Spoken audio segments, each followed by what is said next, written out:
What's going on, guys? It's your boy Panda here, and welcome back to the channel, and happy Sunday. First off, this is going to be a long one, guys, so stick with it if you want. It's a good discussion and long story video, and it's basically the rise and fall of what happened with Xdefiant from my perspective and a lot of people's perspective in the community. Before we go any further, if you guys enjoy Xdefiant, Modern Warfare 3, or any kind of content like that, and you want to stay up to date with everything, news, gameplay, leaks, anything like that, make sure to drop a like and subscribe. It means the world to me. We upload almost every single day here, but enjoy the video, boys. So Xdefiant holds a little place in my heart because it's one of the first games that I was able to NDA test and test behind closed doors, that I was able to really give my feedback on to a gaming company in my content creation career. Now, before we go any further, I want to say, I do not want Xdefiant to fail in any way. I want Xdefiant to succeed. I want the game to come out, and I want to play the game. I enjoy the game. So if I have some negative remarks of the game, it's nothing against the game as a, hey, I don't want the game to come out, I want it to die, I want it to fail. It's more of just a, I've been with this game for a long time, and I feel like I'm comfortable enough to give my feedback on it. June 23rd of 2023 was the final day of the open cross-platform beta. That's where we're going to start because that was the most polished and most up-to-date version of Xdefiant we had seen, with the most communication from Xdefiant and Ubisoft directly. Now, on that date, Xdefiant was a very, very hyped platform, and the only issues we were having was that there was some server-side stability due to the amount of players that weren't able to get into the game, minor bug fixes such as like magazines disappearing and little things here and there, and then maybe a little bit of hit detection issues that were already deemed to be fixed by Xdefiant themselves. Now, we'll give a little background story here. Mark Rubin, one of the creative directors here for Xdefiant, was a former studio head for Call of Duty. So rivaling that towards Call of Duty was what their biggest opponent would be. And now a lot of people have said, hey, they never claimed to be the Call of Duty killer, but the community did. So even if Xdefiant directly didn't come out and say, hey, we're here to compete against Call of Duty, the community said, this is going to kill COD, which a community feedback in a community is exactly what your game is made of. That's why Call of Duty has such a bad rap to this day. Their community is filled with vile and toxic people, and that's why Call of Duty is looked at the way it's looked at today. We then got a tweet from Xdefiant on July 7th saying a small update as we're continuing to review feedback from the open session. The first thing in this tweet is the plan is still to launch later this summer. Now, we're at the point in July where we still had August, and if you're counting from solstice dates, up until September to fully launch the game. So people were extremely optimistic, and I have to mention, the reason a lot of hype was being built around this game was that it was a Ubisoft title that was a first-person shooter. It was going to be free-to-play, cross-platform, cross-progression, as well as they had no skill-based matchmaking, which in this current market of video games is a huge, huge positive because there aren't many studios that are willing to go out of their way and say, hey, we're going to give our players an arcadey, casual experience, and there's going to be no skill base involved. So now we're in this position of Xdefiant has all this hype built around it. All these players want to get their hands back on Xdefiant. They were demanding that the playtest get extended because people were having that much fun on the game. And this happened in a point where we call it the Call of Duty cycle, that we were in the lull between Modern Warfare 2 and whatever was rumored to be the next IP of Call of Duty. That brings us to what we called the window of opportunity. There is nothing that could stop Xdefiant if it launched in these windows from July to the beginning of September. There was nothing that could have stopped Xdefiant from taking over the free-to-play first-person genre. And the first-person genre as a whole would have been in a position where Halo wasn't at its biggest update, Battlefield was struggling, Call of Duty was non-existent. There was nothing there to stop a free-to-play live service that could even launch with slight bugs at that time, and people would have been like, this is amazing. Not just to say that, the icing on the cake is there was no skill-based matchmaking. So, what happened? I can tell you from my own perspective, we sat there with my friends, and a lot of people were just like, hey, where is Xdefiant? And as July went on, we were like, what is going on? Like, we've heard nothing from a studio that was known to be very transparent with their community, and a game that was being taught as, hey, this is going to be a community-driven game. We're going to do this game based off how the community wants it.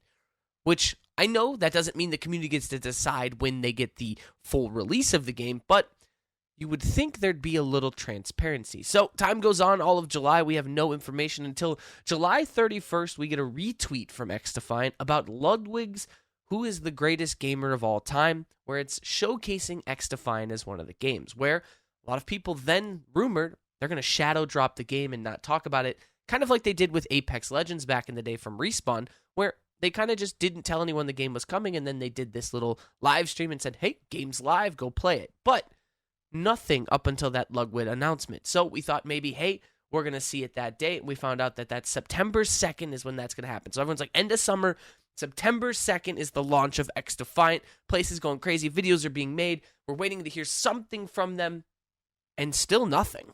Now, minus a few replies here and there from Mark Rubin on Twitter on certain days, we never got an official statement from Xdefiant or Ubisoft directly until, get this, August 23rd. That in all would total 61 days of basically radio silence from the end of the beta all the way up until our first announcement about Xdefiant's current state.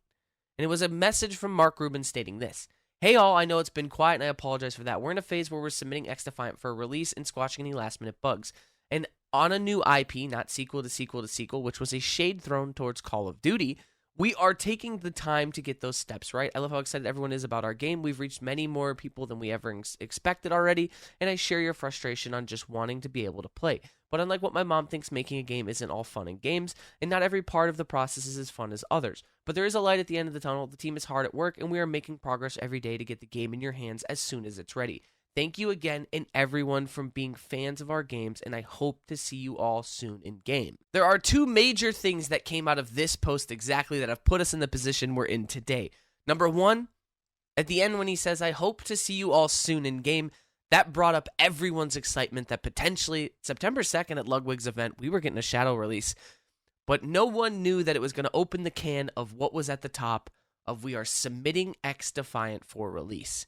The submission process came, and the submission process destroyed this Xdefiant train. So the anticipated date on everyone's Xdefiant calendar was September 2nd, actually September 3rd when Xdefiant would be showcased, but the event started on the 2nd. So people were going crazy thinking it's going to shadow drop. People were getting ready. They were getting anticipated.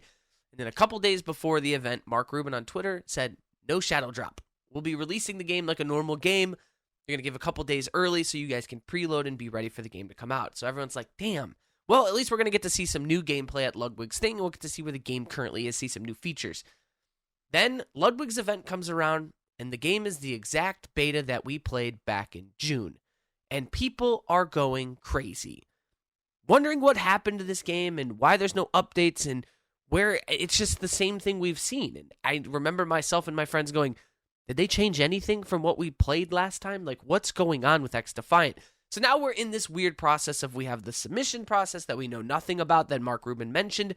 There's no update on the game until September 11th of 2023, where we got a full article from Xdefiant, Ubisoft, and Mark Rubin stating what the submission process is and going into detail on that, where they are in that, and why there is no firm release date, which that was the part of the article that was the gut wrench for most people.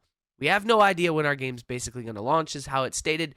We're still hoping for the end of summer, which, if you consider the end of summer, the solstice times, you had 11 days from this point to fully launch Xdefiant.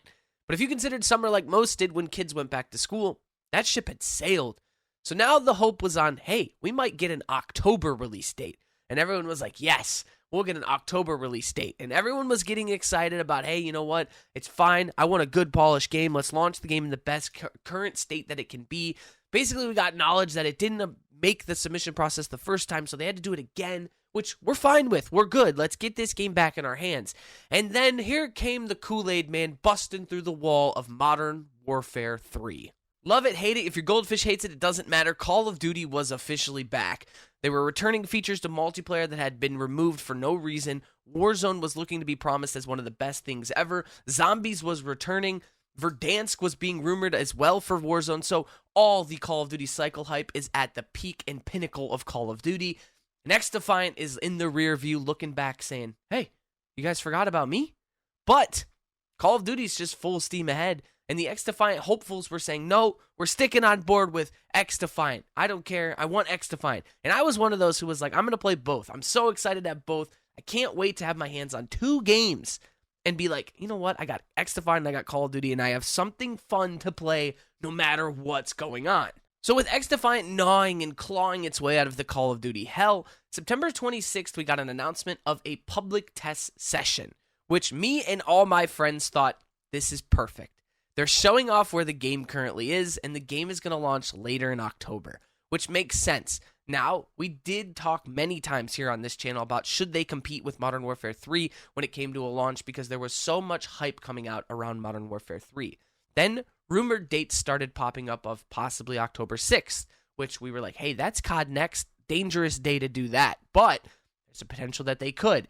Then we talked about that was the Modern Warfare 3 beta, so another dangerous date. So we were like, you know what? I would still love to see Xdefiant launch in that window because it's still no full launch of Call of Duty. So September 26th comes around and we get a 6-hour playtest on this what is their PTS servers. We found out this isn't even anything to do with the full launch of the game. This is just for them to test their updates. And it was only available for PC, which pissed off a lot of the community. So the playtest came and went, and I told everyone that this is the best Xdefiant has ever felt. This is the best it's felt through all NDA phases, all open and closed betas up till this point. The game is ready to go. This game could launch right now, and we would be happy with it. There was no real bugs. And with Modern Warfare 3's beta coming up, I was so excited to get my hands on it and compare and contrast the two games. I couldn't officially get my thoughts and opinions out there because I was playing it on PS5, where Xdefiant was playing on PC, but following that was the PC beta weekend. I was excited to compare and contrast how they played on PC. So we had all this hype, and now leaks were coming out like crazy. October 14th, the official launch of Xdefiant. October 28th, big launch event for Xdefiant. And these were from credible, big leakers in the community. Then Doomsday happened on October 9th of 2023. The Xdefiant account announced that the Xdefiant team is delaying Xdefiant indefinitely until further notice. So the delay was announced that it was minor bugs and inconsistencies inside the game, but a lot of big people and big creators thought, hey, they're just doing this as a business decision because Modern Warfare 3 is exploding, which I was one to believe that as well. I truly thought that Modern Warfare 3 was the reason Xdefiant, someone higher up at Ubisoft, not the team at Xdefiant, said, we cannot compete against this yet. We want our game to be at least minor to major successful. This is a horrible time because Modern Warfare 3 has so much hype built around it, and releasing at the same time as that game is a death wish right now. And whether you want to admit it or not, Xdefiant's community would be there for them, yes, but the Call of Duty community would have killed that. They would have compared and contrasted everything they could to Xdefiant to try to find reasons why Xdefiant sucked, and they would have taken that game down and vice versa. So it would have been just a horrible negative experience for both communities. So someone made the executive decision at Ubisoft and said, we have little bugs, little inconsistencies. If we launch next to Call of Duty, that's just the trifecta. That's 3 things in a row that are going to destroy our game. So don't launch it at all. I, for one, was just punched in the gut just like the community was. We were mad. We were upset. I was so excited to get my hands on Xdefiant after the Modern Warfare 3 beta based off the leaked dates. I was like, this is going to be perfect. Modern Warfare 3 beta ends. We're not going to want to go back to Modern Warfare 2. So the perfect release window would be right after the beta. And they did it again where they said, hey, we're not ready. We're not going to launch. So that brings us to today, where I'm filming this on October 15th, and we have no idea when Xdefiant is going to launch. And the hype is really dying down, and it's sad because it was such a potential game. I don't want to see something like Cyberpunk where it comes out and it just dies instantly. I think this live service has a lot of potential. And the one thing I said that will save it is it's free to play, it's cross-platform, it's input-based, and there's no skill-based matchmaking. But if you keep pushing it away, the community will never come back. I hope you guys enjoyed this video. Let me know your thoughts and comments down below. I know it's a long one. I love you guys to death. I will see you in tomorrow's video. Deuces, boys.